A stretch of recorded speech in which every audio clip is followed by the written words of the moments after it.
I'm going to tell you something that might completely change the way you see life. Does life feel complicated?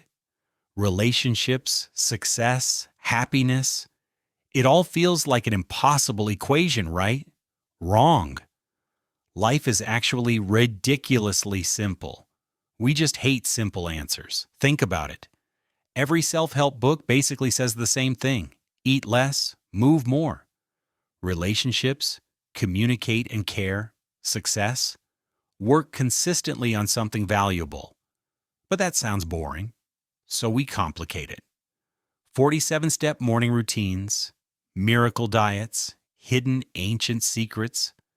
The truth is, while we're busy searching for complex solutions, life is screaming simple answers. But simple doesn't sell. Simple doesn't make you feel special. The search for complexity is the complexity.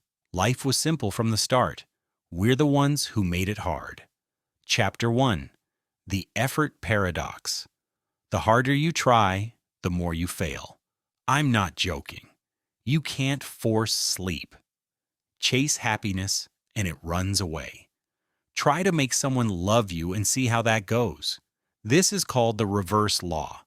The more you want something, the more it slips away. It's like struggling to stay afloat in water. Desperate people push opportunities away. Clingy people push others away. Stressed people push peace away. Yet what do? We push harder. So what actually works? Take action without obsession. Move without desperation. Do the work, but don't grip the outcome too tightly. Life rewards the relaxed, not the lazy. There's a big difference. Chapter 2. The Control Paradox. One of life's biggest jokes. The more you try to control, the less control you actually have. You plan every minute, predict every outcome, organize every detail, and then life laughs and throws you a curveball. Control is like holding water in your hands. The tighter you squeeze, the faster it slips away. You can only control two things: your actions and your reactions. Everything else is life's job, not yours. Focus on your circle of influence. Forget your circle of concern. You can't control traffic, but you can control when you leave. You can't control what others think of you, but you can control being someone worth respecting. Stop trying to be the CEO of life. We're not managing the ocean. We're surfers riding the waves. Chapter 3, The Happiness Trap. Why can't you catch happiness? Because it's the only goal that runs when you chase it. Happiness is like a cat. Ignore it, and it comes to sit on your lap. We've all done it. When I get that job, that body, that relationship, then I'll be happy. But neuroscience says your brain has a fixed happiness set point. Win the lottery or have an accident. 6 months later, you're back to the same level. It's called the hedonic treadmill. Happiness isn't a destination. It's a byproduct. It comes not from success, but from progress. Not from possessions, but from connection. Not from taking, but from giving. The solution? Stop chasing happiness. Focus on meaning, growth, and contribution. Do what truly matters, and happiness will appear like an unexpected guest. The less you need it, the more it shows up. Chapter 4. The Biased Brain. Your brain isn't a truth detector. It's a pattern-finding machine that thinks it's objective. Right now, it's running dozens of biases. Confirmation bias makes you see only what supports your beliefs. The halo effect makes you assume attractive people are smarter. You judge others by their actions but yourself by your intentions. You remember your wins and forget your failures. You think you're above average at almost everything. That's called illusory superiority. And yes, you have it. We all do. You can't turn off these biases, but you can notice them. Awareness is your superpower. Next time you're sure you're right, stop and ask which bias is talking. At least now you know the filter exists. Chapter 5. The 90-10 Emotional Rule.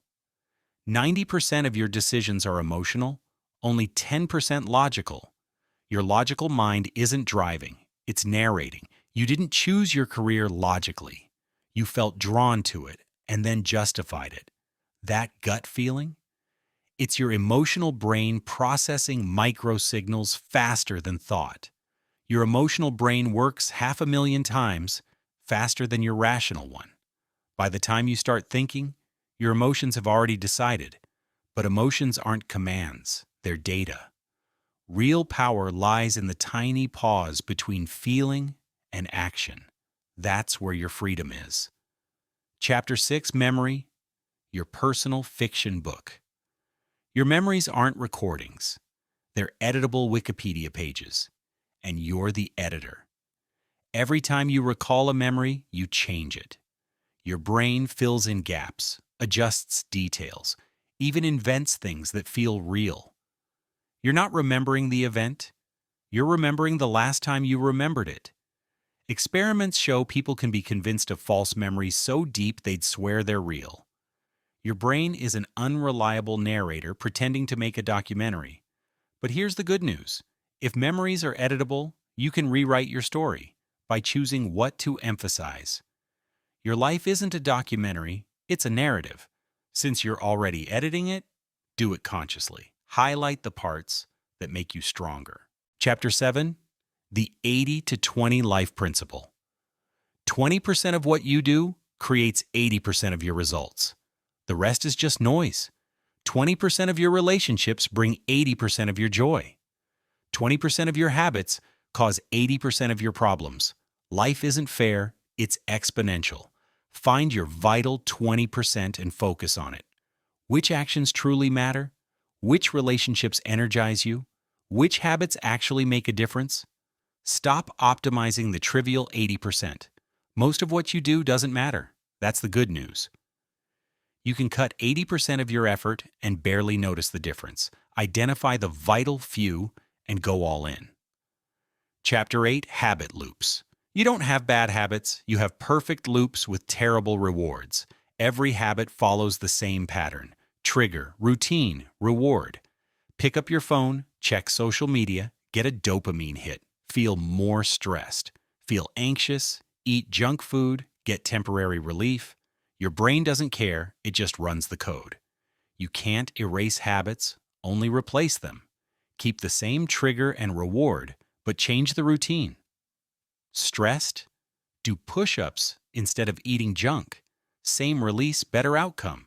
The average person spends 40% of their day on autopilot. But if you design your loops, autopilot becomes your ally.